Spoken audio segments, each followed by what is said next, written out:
नमस्कार दोस्तों, आप सभी का आपके अपने यूट्यूब चैनल एजुकेशन नगरी पर आप सभी का स्वागत है। जी हाँ दोस्तों, आज हम वीएमओयू के जुलाई एग्जामिनेशन 2026 की बात करेंगे। बीए पार्ट फर्स्ट यानी एग्जामिनेशन की बात करेंगे, जो आपका विषय होगा भारत में लोक प्रशासन। क्या होगा? भारत में लोक प्रशासन। और पेपर कोड होगा आपका PA02 होगा। ये आपका एग्ज़ाम कब है? एग्ज़ाम है आपका 24 अगस्त को। कब है? 24 अगस्त को एग्ज़ाम। तो देखिए आप, ये क्लास नंबर हमारी कौन सी होगी? 2 होगी। क्लास नंबर 2 होगी। पहली क्लास से हमने करवा दी है, आप प्ले लिस्ट में जाकर देख लेना। ये क्लास नंबर हमारी 2 होगी, PA02 भारत में लोक प्रशासन की। ठीक है, अब देखिए हम शुरू करते हैं पेपर को। पहला प्रश्न देखिए, उनसे पहले आप एजुकेशन नगरी चैनल को सब्सक्राइब कर दीजिए और टेलीग्राम चैनल से जुड़े रहिए, जो कि आपको ये PDF वहाँ पर मिल जाएगी। लिंक आपको डिस्क्रिप्शन में मिल जाएगी। तो पहला प्रश्न आप देखिए कि प्रधानमंत्री की अनुग्रह शक्ति से क्या आशय? वेरी इंपॉर्टेंट सवाल है। तो देखिए इसका आंसर, प्रधानमंत्री की अनुग्रह शक्ति से आशय प्रधानमंत्री को प्राप्त विशेष विवेकाधीन प्रभाव और अधिकार से है, जिसके द्वारा वह मंत्री परिषद के गठन व कार्यों में महत्वपूर्ण भूमिका निभाता है। अगला प्रश्न होगा हमारा कि संचित निधि क्या है? वेरी इंपॉर्टेंट सवाल है। जो भारत सरकार की सभी प्रमुख राजस्व प्राप्तियां, ऋण और ऋणों की वसूली भारत की संचित निधि में जमा होती है। इसके धन का उपयोग संसद की स्वीकृति से होता है। वेरी इंपॉर्टेंट है। अगला प्रश्न देखिए आप कि सरकारी कर्मचारियों के लिए आचार संहिता क्या है? वेरी इंपॉर्टेंट है। आचार संहिता क्या है? आचार संहिता सरकारी कर्मचारियों के लिए निर्धारित नियमों और नैतिक मानकों का समूह है, जिसका उद्देश्य ईमानदारी, निष्पक्षता और अनुशासन बनाए रखना है। आगे देखिए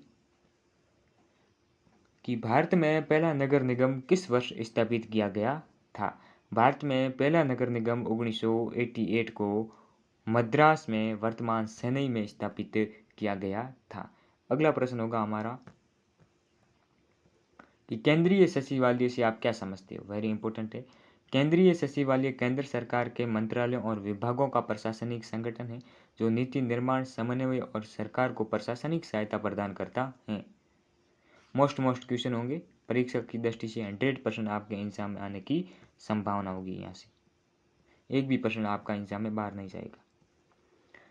किस आयोग की सिफारिश के आधार पर केंद्र सरकार द्वारा राज्यों को अनुदान दिया जाता है? वेरी इंपॉर्टेंट है। तो देखिए इसका आंसर, वित्त आयोग की सिफारिशों के आधार पर केंद्र सरकार राज्यों का अनुदान देती है। अगला प्रश्न देखिए आप, प्रशासनिक न्यायाधिकरण क्या होता है? प्रशासनिक न्यायाधिकरण ऐसे विषय निकाय हैं जो सरकारी कर्मचारी और प्रशासन से संबंधित विवादों का न्यायिक या अर्ध न्यायिक तरीके से निपटारा करते हैं। आगे देखिए, खंड ब होगा हमारा, किसी 4 प्रश्नों के उत्तर दीजिए। प्रत्येक प्रश्न 7 अंक का होगा। भारतीय प्रशासन पर न्यायपालिका के नियंत्रण का उल्लेख कीजिए। तो देखिए आप, भारतीय प्रशासन पर न्यायपालिका का नियंत्रण संविधान और कानून के माध्यम से स्थापित है। न्यायपालिका ये सुनिश्चित करती है कि प्रशासनिक अधिकारी अपने अधिकारों का दुरुपयोग न करे और कानून के अनुसार कार्य करे। न्यायपालिका प्रशासनिक कार्यों की वैधानिकता की समीक्षा कर सकती हैं। यदि कोई प्रशासनिक आदेश संविधान या कानून के विरुद्ध हो तो न्यायालय उसे रद्द कर सकता है। इसके लिए न्यायालय न्यायिक पुनर्वलोकन की शक्ति का प्रयोग करता है। न्यायपालिका नागरिकों के मौलिक अधिकारों की रक्षा भी करती है। इसके लिए उस न्यायालय और सर्वोच्च न्यायालय विभिन्न रिट जारी कर सकते हैं।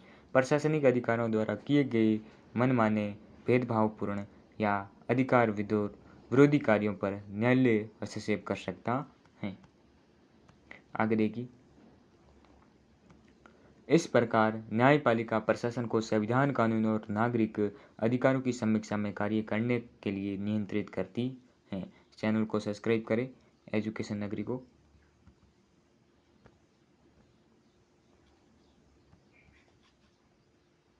अगला प्रश्न देखिए आप। भारत में सूचना के अधिकार की स्थिति की विवेचना कीजिए। भारत में सूचना का अधिकार नागरिकों को सरकारी कार्यों में पारदर्शिता और जवाबदेही सुनिश्चित करने का महत्वपूर्ण साधन है। सूचना का अधिकार अधिनियम 2005 के माध्यम से नागरिकों को लोक प्राधिकारियों से सूचना प्राप्त करने का कानूनी अधिकार मिला। इस अधिनियम के अंतर्गत नागरिक सरकारी विभागों, कार्यालयों और सार्वजनिक संस्थाओं से निर्धारित प्रक्रिया के अनुसार सूचना मांग सकते हैं। प्रत्येक संबंधित संस्था में लोक सूचना अधिकारी (पीआईओ) की व्यवस्था की गई है। सूचना का अधिकार प्रशासन में भ्रष्टाचार को कम करने, पारदर्शिता बढ़ाने और जनता की भागीदारी मजबूत करने में सहायक है। हालांकि राष्ट्रीय सुरक्षा, व्यक्तिगत गोपनीयता और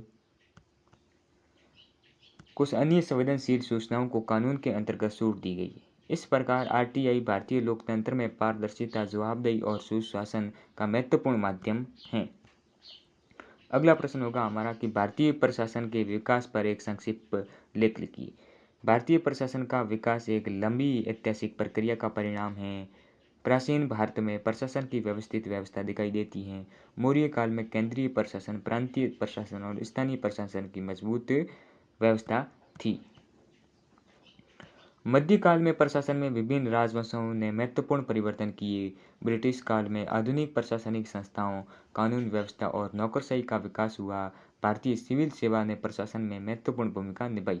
वेरी इंपॉर्टेंट सवाल है, आप देख सकते हो।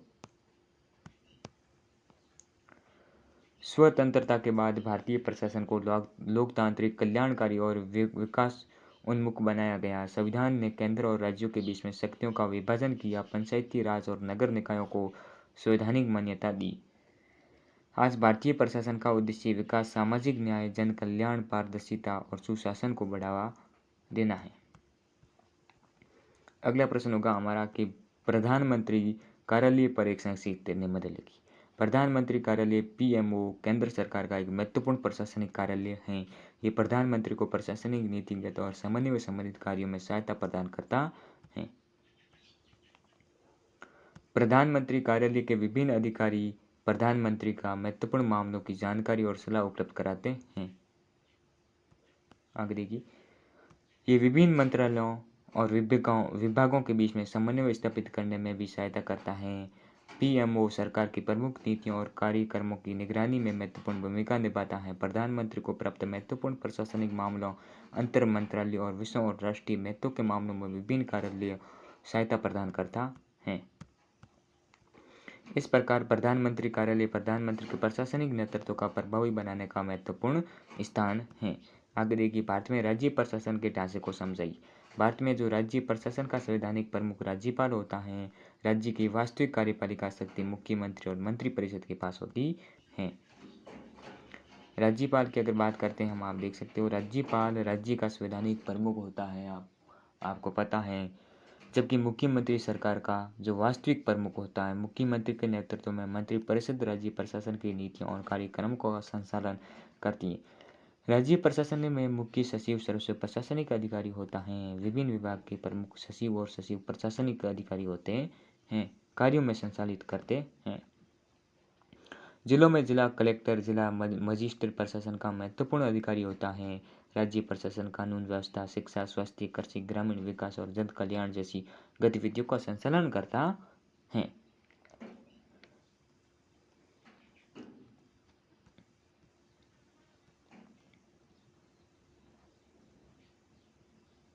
आगे देखिए, अगला प्रश्न, राष्ट्रपति की आपातकालीन शक्तियों की विवेचना कीजिए।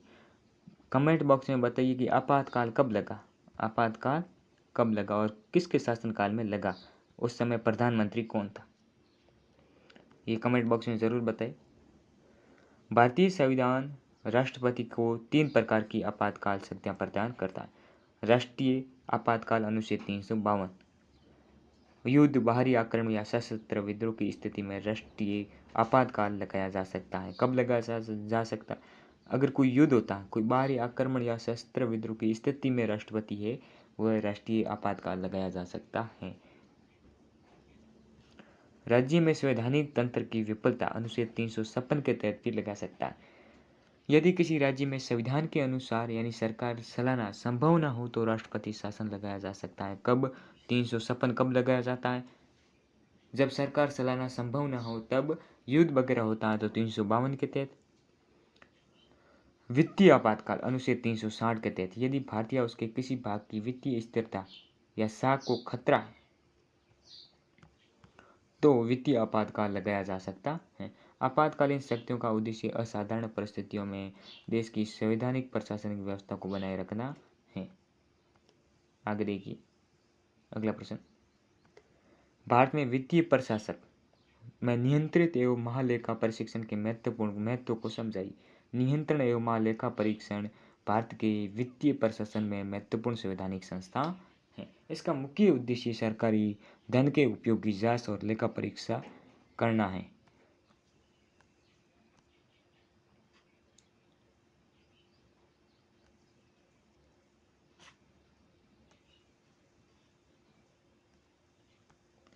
सीएजी केंद्र और राज्य सरकारों के विभिन्न विभागों तथा सरकारी संस्थाओं के खातों की लेखा परीक्षा करता है।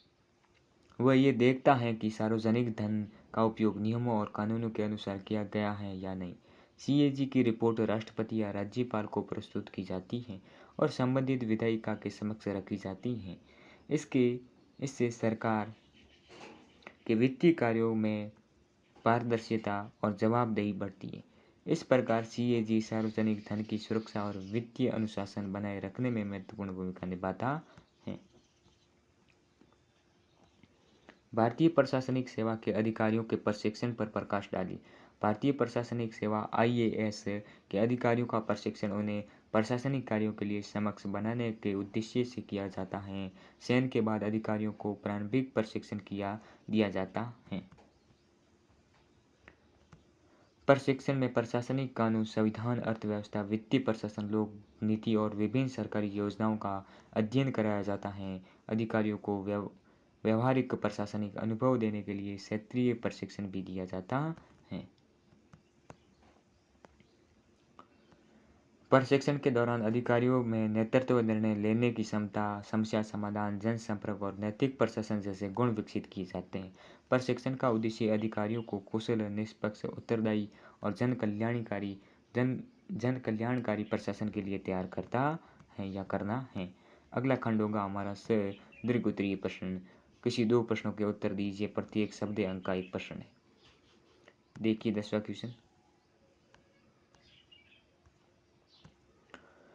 भारत के संदर्भ में प्रशासनिक सुधार पर एक विस्तृत लेख लिखिए। प्रशासनिक सुधार का अर्थ प्रशासन की संरचना, प्रक्रियाओं और कार्यप्रणाली में ऐसे परिवर्तन करना है जिससे प्रशासन अधिक प्रभावी, पारदर्शी, उत्तरदायी और जन उन्मुख बन सके।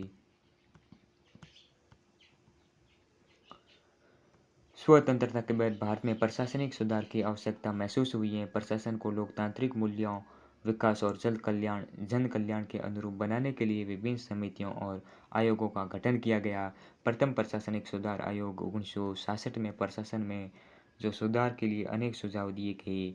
बाद में द्वितीय प्रशासनिक सुधार आयोग 2005 ने सुशासन, नैतिकता, ई गवर्नेंस, लोक सेवाओं और नागरिक केंद्रीय प्रशासन पर विशेष बल दिया है। प्रशासनिक सुधार में भ्रष्टाचार पर नियंत्रण करना, प्रक्रियाओं का सरलीकरण, ई गवर्नेंस, नागरिकों का समयबद्ध सेवाएं, अधिकारियों की जवाबदेही और पारदर्शिता प्रमुख हैं। सूचना का अधिकार अधिनियम, नागरिक चार्टर और डिजिटल सेवाएं इसी दिशा में महत्वपूर्ण कदम हैं। आज प्रशासनिक सुधारों का उद्देश्य न्यूनतम सरकार, अधिकतम सुशासन, पारदर्शिता, जवाबदेही और नागरिक केंद्रित सेवाओं को बढ़ावा देना है। आगे देखिए, भारत में प्रधानमंत्री की शक्तियों एवं कर्तव्यों की व्यवस्था कीजिए। भारत में प्रधानमंत्री केंद्रीय सरकार का वास्तविक कार्यपालिका प्रमुख होता है। संविधान के अनुसार प्रधानमंत्री राष्ट्रपति और मंत्रिपरिषद के बीच में महत्वपूर्ण कड़ी का कार्य करता है। आगे देखिए, भारत के प्रधानमंत्री की शक्तियों एवं कर्तव्यों की व्यवस्था कीजिए। वेरी इंपॉर्टेंट है। भारत में प्रधानमंत्री केंद्रीय सरकार का वास्तविक कार्यपालिका का प्रमुख होता है। संविधान के अनुसार प्रधानमंत्री राष्ट्रपति और मंत्रिपरिषद के बीच में महत्वपूर्ण कड़ी का कार्य करता है। कौन करता है? प्रधानमंत्री करता है। प्रमुख शक्तियाँ एवं कर्तव्य देखिए आप, वेरी इंपॉर्टेंट है, वेरी वेरी इंपॉर्टेंट है। मंत्रिपरिषद का गठन करने में प्रधानमंत्री का महत्वपूर्ण भूमिका होती है। प्रधानमंत्री मंत्रियों के विभागों के वितरण में महत्वपूर्ण भूमिका निभाता है। वह मंत्रिपरिषद की बैठकों की अध्यक्षता करता है, सरकार की नीतियों और कार्यक्रमों का नेतृत्व करता है। आगे देखिए, विभिन्न मंत्रालयों और विभागों के बीच में समन्वय स्थापित करता है। राष्ट्रपति को मंत्रिपरिषद के निर्णयों और प्रशासनिक मामलों की जानकारी देता है। संसद में सरकार का प्रमुख नेता होता है। विदेश नीति और राष्ट्रीय महत्व के विषयों में महत्वपूर्ण भूमिका निभाता है। आवश्यकता पड़ने पर मंत्रियों के त्यागपत्र की मांग कर सकता है। प्रधानमंत्री राष्ट्रीय संकटों और महत्वपूर्ण नीतिगत मामलों में नेतृत्व प्रदान करता है। इस प्रकार प्रधानमंत्री भारतीय संसदीय शासन प्रणाली में सरकार का वास्तविक प्रमुख और प्रशासन का केंद्रीय नेतृत्वकर्ता होता है। अगला प्रश्न देखिए हमारा होगा कि केंद्रीय सचिवालय के संगठन एवं कार्य प्रणाली पर एक विस्तृत लेख लिखिए। वेरी इंपॉर्टेंट है। केंद्रीय सचिवालय केंद्र सरकार में जो प्रशासनिक संगठन का महत्वपूर्ण अंग है। इसमें विभिन्न मंत्रालय और विभाग शामिल होते हैं। इसका मुख्य कार्य सरकार को नीति निर्माण और प्रशासनिक कार्यों में सहायता प्रदान करना है।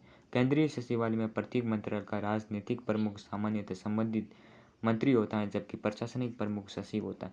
सचिव के अधीन अतिरिक्त सचिव, संयुक्त सचिव, उप सचिव और अन्य अधिकारी कार्य करते हैं। केंद्रीय सचिवालय के प्रमुख कार्य देख सकते हो। सरकारी नीतियों का निर्माण और उनमें सहायता करना, विभिन्न मंत्रालयों के बीच समन्वय स्थापित करना, मंत्रियों के प्रशासनिक एवं तकनीकी सलाह देना, संसद में संबंधित कार्य में सहायता करना है। सरकारी योजनाओं और कार्यक्रमों की निगरानी करना, कानून एवं नीतियों के निर्माण में सहायता करना, विभिन्न विभागों में प्राप्त सूचनाओं का विश्लेषण करना। केंद्रीय सचिवालय मुख्य नीति निर्माण और समन्वय पर केंद्रित रहता है, जबकि नीतियों के क्रियान्वयन के अधीनस्थ एवं क्षेत्रीय प्रशासन की महत्वपूर्ण भूमिका होती है। अगला प्रश्न देखिए, भारतीय प्रशासन की भ्रष्टाचार विरोधी विभिन्न एजेंसियों का उल्लेख कीजिए। भ्रष्टाचार भारतीय प्रशासन के सामने एक महत्वपूर्ण चुनौती है। भ्रष्टाचार पर नियंत्रण और सरकारी कार्यों में पारदर्शिता बनाए रखने के लिए विभिन्न संस्थाएं कार्य करती हैं। प्रमुख भ्रष्टाचार के विरोध संस्थाएं देख सकते हो, ये रही केंद्रीय सतर्कता आयोग CVC, केंद्रीय सरकारी संगठनों में सतर्कता और भ्रष्टाचार संबंधित मामलों पर निगरानी करता है। केंद्रीय अन्वेषण ब्यूरो भ्रष्टाचार और गंभीर अपराधों के मामलों में जांच करता है। लोकपाल उस पदस्थ लोक सेवकों के विरुद्ध भ्रष्टाचार संबंधी जो शिकायतों की जांच की व्यवस्था करता है। कौन करता है? लोकपाल करता है। आगे देखिए, लोकायुक्त राज्यों में भ्रष्टाचार संबंधी शिकायतों की जांच करने वाली संस्थाएं। नियंत्रण एवं महालेखा परीक्षक सरकारी वित्त और व्यय की लेखा परीक्षा करके वित्तीय अनियमितताओं का उजागर कर सकता है। आगे देखिए, सूचना का अधिकार व्यवस्था सरकारी कार्यों में पारदर्शिता और जवाबदेही बढ़ाती है। भ्रष्टाचार निवारण अधिनियम भ्रष्टाचार संबंधित अपराधों के विरुद्ध कानूनी कार्रवाई का आधार प्रदान करता है। आगे देखिए, इन संस्थाओं का उद्देश्य प्रशासन में ईमानदारी, पारदर्शिता, जवाबदेही और सुशासन को मजबूत करना है। उम्मीद करता हूँ ये क्लास आपको अच्छी लगी है। अगर अच्छी लगी तो वीडियो को लाइक करें, सब्सक्राइब करें, दोस्तों के साथ शेयर करें। हम कल इसी प्रकार की वीडियो लेके आएंगे। तब तक के लिए धन्यवाद दोस्तों।